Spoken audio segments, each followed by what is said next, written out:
अटकेनंतरही राजेंद्र हगवणेचा उद्दामपणा कायम, हगवणेला पश्चाताप नाहीच। सुनेच्या आत्महत्येनंतर पश्चाताप होतो का? पत्रकारांच्या या प्रश्नावर हगवणेनं नकारार्थी मान हलवली।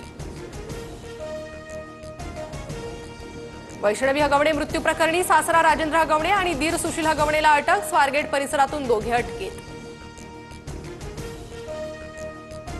फरार काळात हगवणे पिता पुत्राचा मटणावर ताव, अटकेआधीची मित्रांसोबत हॉटेलमध्ये जेवताना राजेंद्र हगवणेची सीसीटीव्ही दृश्य समोर।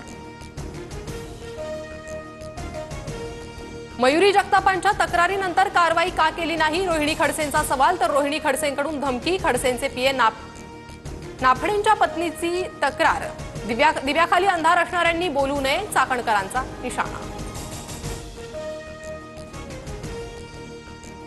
राष्ट्रवादीतील पुण्यातील पदाधिकारी चाकणकरांवर नाराज, एक कलमी कार्यक्रम घेऊन चाकणकर निर्णय घेत असल्याचा आरोप, सूत्रांची माहिती, तर अजित पवार याबद्दल निर्णय घेतील, चाकणकरांची प्रतिक्रिया। हगवणे परिवारातील दोषींवर कारवाई होणार, पोलिसांना कडक कारवाईच्या सूचना, कसबटे कुटुंबियांना आज भेटणार, अजित पवारांची माहिती। 22 जून पासून सुप्रिया सुळे राज्यात लढा उभारणार, हुंडामुक्त महाराष्ट्र आणि हिंसामुक्त कुटुंबाचे उद्दिष्ट हीच वैष्णवीला खरी श्रद्धांजली ठरेल, सुप्रिया सुळेंची प्रतिक्रिया। 6 जूनचा शिवराज्याभिषेक सोहळा बंद केला पाहिजे, तिथीप्रमाणे सोहळा झाला पाहिजे, संभाजी भिडेंचं वक्तव्य। शिवराज्याभिषेक सोहळ्याबद्दल वाईट वाटत असेल तर दृष्टी तपासावी, जयंत पाटलांची संभाजी भिडेंवर टीका। अमरावती सर्कलमधील अधिकाऱ्यांची ऑडिओ क्लिप व्हायरल, आरएफओ बदलीसाठी 35 लाख देण्यास तयार असल्याचा ऑडिओ क्लिपमध्ये उल्लेख, अमरावतीतील निलेश कंचनपुरे यांची वनमंत्र्यांकडे तक्रार।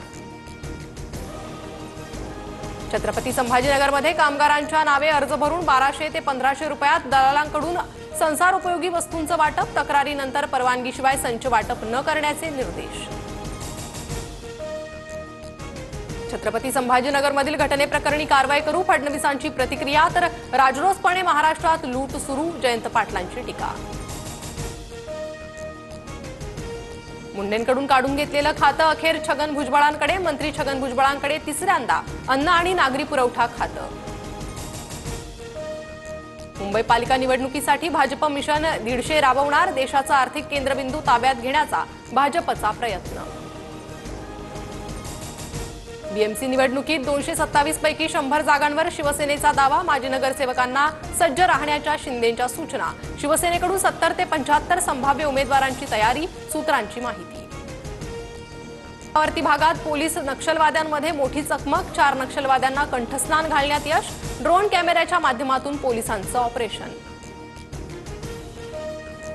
पहलगाम हल्ल्याआधी दिल्ली दहशतवाद्यांच्या टार्गेटवर होती, आयएसआय एजंट अन्सारुल मियाची चौकशी दरम्यान कबुली।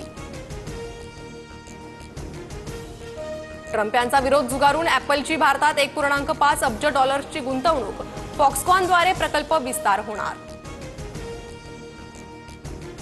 भारताचं शिष्टमंडळ पोहोचण्याआधी रशियातील मॉस्कोत ड्रोन हल्ला, ड्रोन हल्ल्यामुळे मॉस्कोत शिष्टमंडळाचं विमान रात्री उशिरा उतरलं। तुम्ही आमचं पाणी अडवलं तर आम्ही तुमचा श्वास रोखू, पाकचा लष्करी प्रवक्ता अहमद चौधरीची भारताला पोकळ धमकी। पुढील वर्षापासून परदेशी विद्यार्थ्यांसाठी हार्वर्ड विद्यापीठाचे दरवाजे बंद, सध्या शिक्षण घेणाऱ्या आणि पदवीधर होणाऱ्या विद्यार्थ्यांना शिक्षण पूर्ण करता येणार। राज्यात कोरोनाचे 33 तर मुंबईत 22 नवे रुग्ण, 31 मे पर्यंत मुंबईतील एकूण कोरोना रुग्ण संख्या 148 वर।